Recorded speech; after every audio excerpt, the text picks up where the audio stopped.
So last Saturday, we started with Thomas Troward. This has 6 books in this book. And the one I'm reading from is The Creative Process in the Individual. So let's see what it has to say. Chapter 2, The Self-Contemplation of Spirit. If we ask how the cosmos came into existence, we shall find that ultimately we can only attribute it to self-contemplation of spirit. Let us start with the facts now known to modern physical science. All material things, including our own bodies, are composed of combinations of different chemical elements, such as carbon, oxygen, nitrogen, etc.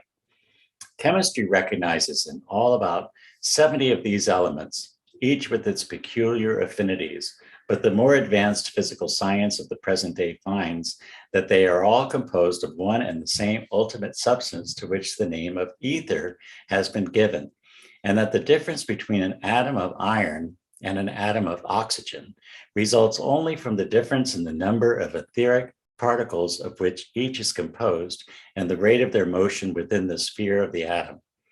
Thus, curiously coming back to the dictum of Pythagoras, that the universe has its origin in number and motion. We may therefore say that our entire solar system, together with every sort of material substance which it contains, is made up of nothing but this one primary substance in various degrees of condensation. Now, the next step is to realize that this ether is everywhere. This is shown by the undulatory theory of light. Light is not a substance, but is the effect produced on the eye by the impinging of the ripples of the ether upon the retina. These waves are excessively minute, ranging in length from 1/39,000th of an inch at the red end of the spectrum to 1/57,000th of an inch at the violet end. Next, remember that these waves are not composed of advancing particles of the medium, but pass onwards by the push which each particle in the line of motion gives to the particle next to it. And then you will see that if there were a break of 1/57,000th part of an inch in the connecting ether between our eye and any source of light, we could not receive light from that source, for there would be nothing to continue the wave motion across the gap. Consequently, as soon as we see light from any source, however distant, we know that there must be a continuous body of ether between us and it. Now, astronomy shows us that we receive light from heavenly bodies so distant that though it travels with an incredible speed of 186,000 miles per second, it takes more than 2,000 years to reach us from some of them. And as such stars are in all quarters of the heavens, we can only come to the conclusion that the primary substance, or ether, must be universally present. This means that the raw material for the formation of solar systems is universally distributed throughout space. Yet, though we find that millions of suns stud the heavens, we also find vast interstellar spaces which show no sign of cosmic activity.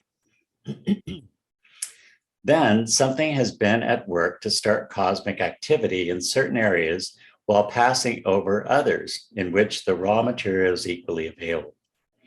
What is this something? At first, we might be inclined to attribute the development of cosmic energy to the etheric particles themselves, but a little consideration will show us that this is mathematically impossible in a medium which is equally distributed throughout space. For all its particles are in equilibrium, and so no one particle possesses per se a greater power of originating motion than any other. Consequently, the initial movement must be started by something which, though it works on and through the particles of the primary substance, is not those particles themselves. It is this something which we mean when we speak of spirit. Then, since spirit starts the condensation of the primary substance into concrete aggregation, and also does this in certain areas to the exclusion of others, we cannot avoid attributing to spirit the power of selection and of taking an initiative on its own account. Here, then, we find the initial polarity of universal spirit and universal substance, each being the complementary of the other. And out of this relation, all subsequent evolution proceeds. Being complementary means that each supplies what is wanting in the other, and that the two together thus make complete wholeness. Now, this is just the case here. Spirit supplies selection and motion. Substance supplies something from which selection can be made and to which motion can be imparted. So that is a sine qua non for the expression of spirit. Then comes the question, how did the universal substance get there? It cannot have made itself, for its only quality is inertia. Therefore, it must have come from some source having power to project it by some mode of action, not of a material nature. Now, the only mode of action not of a material nature is thought. And therefore, to thought, we must look for the origin of the substance. This places us at a point antecedent to the existence of primary substance, and consequently, the initial action must be that of the originating mind upon itself. In other words, self-contemplation. At this primordial stage, neither time nor space can be recognized, for both imply measurement of successive intervals. And in the primary movement of mind upon itself, the only consciousness must be that of present absolute being, because no external points exist from which to measure extension, either in time or space. Hence, we must eliminate the ideas of time and space from our conception of spirit's initial self-contemplation. This being so, spirit's primary contemplation of itself as simply being necessarily makes its presence universal and eternal, and consequently, paradoxical as it may seem, its independence of time and space make it present throughout all time and space. It is the old esoteric maxim that the point expands to infinitude, and that infinitude is concentrated in the point. We start then with spirit contemplating itself simply as being. But to realize your being, you must have consciousness, and consciousness can only come by the recognition of your relation to something else. The something else may be an external fact or a mental image, but even in the latter case, to conceive the image at all, you must mentally stand back from it and look at it. Something like the man who was run in by the police at Gravesend for walking behind himself to see how his new coat fitted. It stands thus: if you are not conscious of something, you are conscious of nothing. And if you are conscious of nothing, then you are unconscious. So that to be conscious at all, you must have something to be conscious of.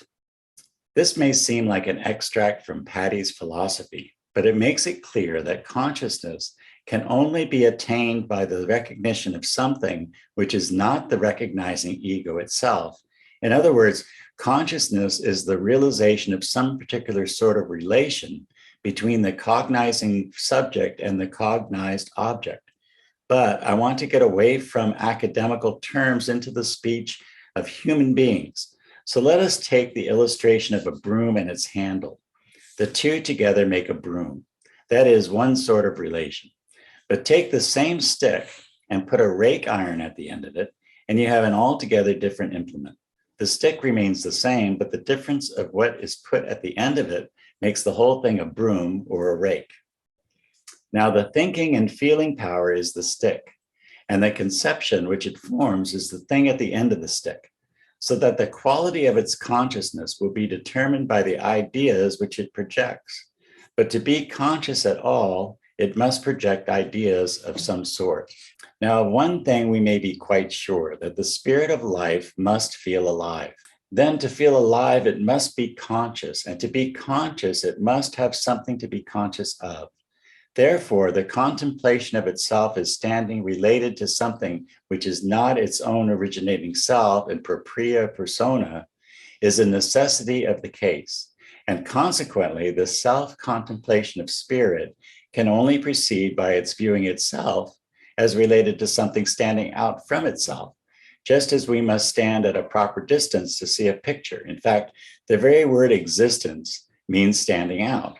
Thus, things are called into existence or outstandingness by a power which itself does not stand out, and whose presence is therefore indicated by the word subsistence. The next thing is that since in the beginning there is nothing except spirit, its primary feeling of aliveness must be that of being alive all over. And to establish such a consciousness of its own universal livingness, there must be the recognition of a corresponding relation equally extensive in character, and the only possible correspondence to fulfill this condition is therefore that of a universally distributed and plastic medium whose particles are all in perfect equilibrium, which is exactly the description of the primary substance or ether. We are thus philosophically led to the conclusion that universal substance must be projected by universal spirit as a necessary consequence of spirit's own inherent feeling of aliveness. And in this way, we find that the great primary polarity of being becomes established. From this point onward, we shall find the principle of polarity in universal activity. It is that relation between opposites, without which no external motion would be possible because there would be nowhere to move from and nowhere to move to, and without which external form would be impossible because there would be nothing to limit the diffusion of substance and bring it into shape. Polarity, or the interaction of active and passive, is therefore the basis of all evolution. This is a great fundamental truth when we get it in its right order, but all through the ages it has been a prolific source of error by getting it in the wrong order. And the wrong order consists in making polarity the originating point of the creative process. What this misconception leads to, we shall see later on.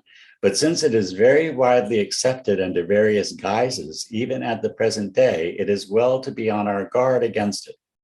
Therefore, I wish the student to see clearly that there is something which comes before that polarity, which gives rise to evolution, and that this something is the original movement of spirit within itself, of which we can best get an idea by calling it self-contemplation.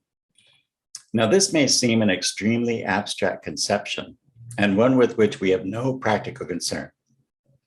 I fancy I can hear the reader saying, "The Lord only knows how the world started, and it is his business and not mine," which would be perfectly true if this originating faculty were confined to the cosmic mind.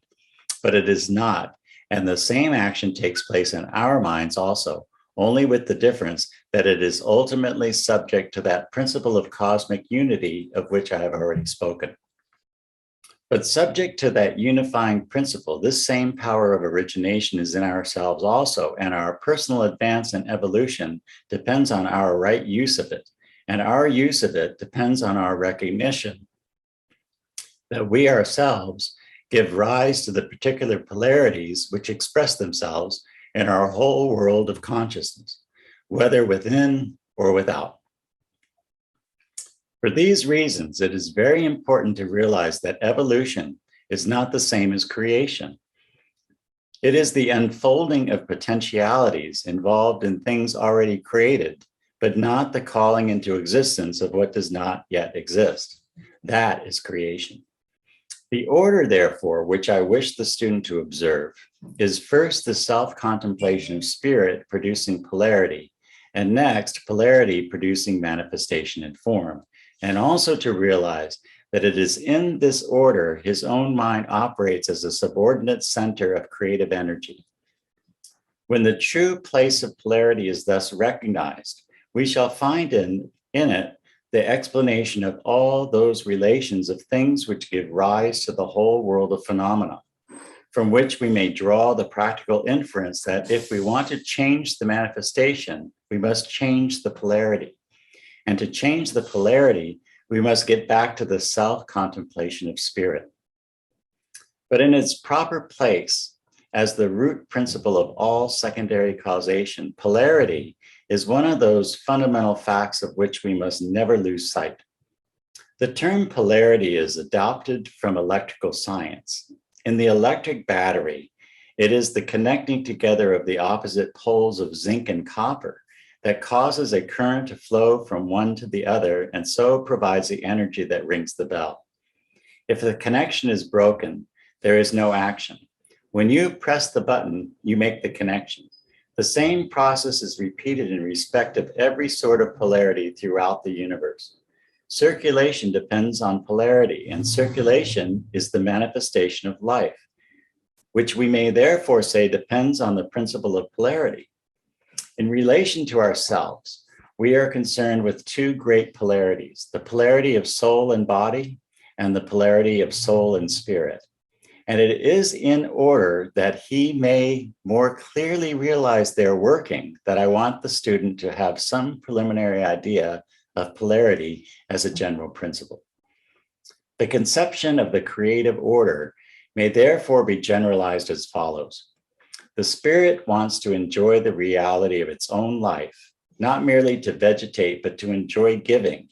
And therefore, by self-contemplation, it projects a polar opposite or complementary, calculated to give rise to the particular sort of relation out of which the enjoyment of a certain mode of self-consciousness will necessarily spring. Let this sentence be well pondered over until the full extent of its significance is grasped, for it is the key to the whole matter. Very well, then, spirit wants to enjoy life, and so by thinking of itself as having the enjoyment which it wishes, it produces the conditions which, by their reaction upon itself, give rise to the reality of the sort of enjoyment contemplated. That is crazy. In more scientific language, an opposite polarity is induced, giving rise to a current which stimulates a particular mode of sensation, which sensation in turn becomes a fresh starting point for still further action. And in this way, each successive stage becomes the stepping stone to a still higher degree of sensation, that is, to a fuller enjoyment of life. Such a conception as this presents us with a progressive series to which it is impossible to assign any limit. That the progression must be limitless is clear from the fact that there is never any change in the method. At each successive stage, the creative power is the self-consciousness of the spirit as realized at that stage, still reaching forward for yet another enjoyment of life, and so always keeping on repeating the one creative process at an ever-rising level. And since these are the sole working conditions, the progress is one which logically admits of no finality. And this is where the importance of realizing the singleness of the originating power comes in. For with a duality, each member would limit the other. In fact, duality as the originating power is inconceivable, for once more to quote Patty's philosophy, finality would be reached before anything was begun. This creative process, therefore, can only be conceived of as limitless, while at the same time strictly progressive, that is, proceeding stage by stage, each stage being necessary as a preparation for the one that is to follow. Let us then briefly sketch the stages by which things in our world have got as far as they have.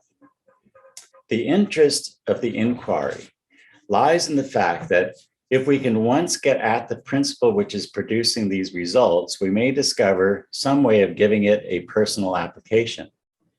On the hypothesis of the self-contemplation of spirit being the originating power, we have found that a primary ether or universal substance is the necessary correspondence to spirit's simple awareness of its own being. But though awareness of being is the necessary foundation for any further possibilities, it is, so to say, not much to talk about. The foundation fact, of course, is to know that I am, but immediately on this consciousness, there follows a desire for activity. I want to enjoy my I amness by doing something with it. Translating these words into a state of consciousness in the cosmic mind, they become a law of tendency, leading to localized activity. And looking only at our own world, this would mean the condensation of the universal etheric substance into the primary nebula, which later on becomes our solar system.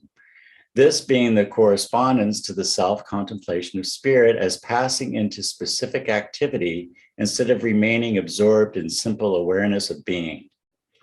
Then this self-recognition would lead to the conception of still more specific activity having its appropriate polar opposite or material correspondence in the condensation of the nebula into a solar system. This is some heavy stuff. Now, in this stage, spirit's conception of itself is that of activity, and consequently, the material correspondence is motion, as distinguished from the simple diffused ether, which is the correspondence of mere awareness of being. But what sort of motion? Is the material movement evolved at this stage bound to take any particular form? A little consideration will show us that it is. At this initial stage, the first awakening, so to say, of spirit into activity, its consciousness can only be that of activity absolute. That is, not as related to any other mode of activity, because as yet there is none, but only as related to an all-embracing being. So that the only possible conception of activity at this stage is that of self-sustained activity, not depending on any preceding mode of activity, because there is none. The law of reciprocity, therefore, demands a similar self-sustained motion in the material correspondence, and mathematical considerations show that the only sort of motion which can sustain a self-supporting body moving in vacuo is a rotary motion bringing the body itself into a spherical form. Now, this is exactly what we find at both extremes of the material world. At the big end, the spheres of the planets rotating on their axes and revolving around the sun. And at the little end, the spheres of the atoms consisting of particles which modern science tells us in like manner rotate around a common center at distances which are astronomical as compared with their own mass. Thus, the two ultimate units of physical manifestation, the atom and the planet, both follow the same law of self-sustained motion, which we have found that on a priori grounds, they ought in order to express the primary activity of spirit. And we may note in passing that this rotary or absolute motion is the combination of the only two possible relative modes of motion, namely motion from a point and motion to it. That is to say, centrifugal and centripetal motion. So that in rotary or absolute motion, we find that both the polarities of motion are included, thus repeating on the purely mechanical side the primordial principle of the unity, including the duality itself, in itself. But the spirit wants something more than mechanical action, something more alive than the preliminary rota. And so the first step toward individualized consciousness meets us in plant life. Then, on the principle that each successive stage affords the platform for a further outlook, plant life is followed by animal life, and this by human order, in which the liberty of selecting its own conditions is immensely extended. In this way, the spirit's expression of itself has now reached the point where the polar complementary or reciprocal manifests as intellectual man, thus constituting the fourth great stage of spirit self-recognition. But the creative process cannot stop here, for as we have seen, its root in the self-contemplation of spirit renders it of necessity an infinite progression. So it is in no use asking what is its ultimate, for it has no ultimate. Its word is excelsior, ever life and life more abundant. Therefore, the question is not as to finality, where there is none, but as to the next step in the progression. 4 kingdoms we know. What's the 5th? All along the line, the progress has been in one direction, namely toward the development of more perfect individuality. And therefore, on the principle of continuity, we may reasonably infer that the next stage will take us still further in the same direction. We want something more perfect than we have yet reached, but our ideas as to what it should be are very various, not to say discordant, for one person's idea of better is another person's idea of worse. Therefore, what we want to get at is some broad generalization of principle, which will be in advance of our past experiences. This means that we must look at this principle in something that we have not yet experienced, and the only place where we can possibly find principles which have not yet manifested themselves is in gremio dei, that is, the innermost of the originating spirit, or as St. John calls it, in the bosom of the Father. So we are logically brought to personal participation in the divine ideal as the only principle by which the advance into the next stage can possibly be made. Therefore, we arrive at the question, what is the divine ideal like? And I'll leave it right there, and we'll get into chapter 3 next Saturday. How about that?